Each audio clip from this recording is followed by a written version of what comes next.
பகுதிகளில் ஏ முதல் இஜெட் வரையில் 676 சொற்களை 18 நிமிடங்களில் கூறி 6 வயது சிறுமி உலக சாதனை படைத்துள்ளார். கோவை ராமநாதபுரம் பகுதியில் வசிக்கும் பூர்ணச்சந்திரா குப்தா மற்றும் கவிதா தம்பதியரின் மகள் 6 வயது சிறுமி ஆதனலட்சுமி அதே பகுதியில் உள்ள தனியார் பள்ளியில் 2ஆம் வகுப்பு பயிலும் சிறுமி ஆங்கில எழுத்துக்களில் ஏ முதல் இஜெட் வரையில் 26 எழுத்துக்களை முதல் எழுத்தாக கொண்ட பல்வேறு வாக்கியங்களை 18 நிமிடங்கள் 56 நொடிகளில் கூறி சோழன் உலக சாதனை புத்தகத்தில் இடம் பிடித்துள்ளார்.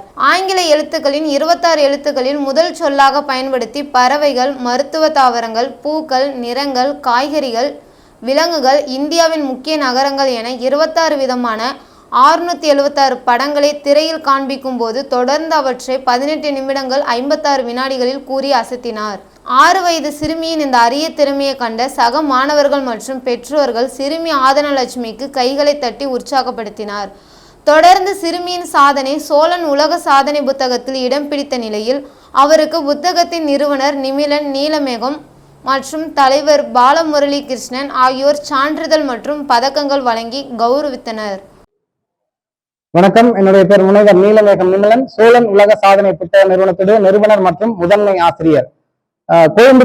கோயம்புத்தூரில் சிறப்பாக இயங்கி வரக்கூடிய mount Carmel nursery and primary பள்ளியில் கற்று வரக்கூடிய 6 வயதான ஆதனா லட்சுமி என்ற சிறுமி இன்றைய தினம் ஒரு உலக சாதனை படைக்கும் முயற்சியை மேற்கொண்டார். அந்த முயற்சியானது ஆங்கிலத்தில் இருக்கக்கூடிய A to Z வரைக்கும் 26 எழுத்துகளுக்கும் ஒவ்வொரு எழுத்துகளுக்கும் 26 சொற்கள், குறிப்பாக ஏழில்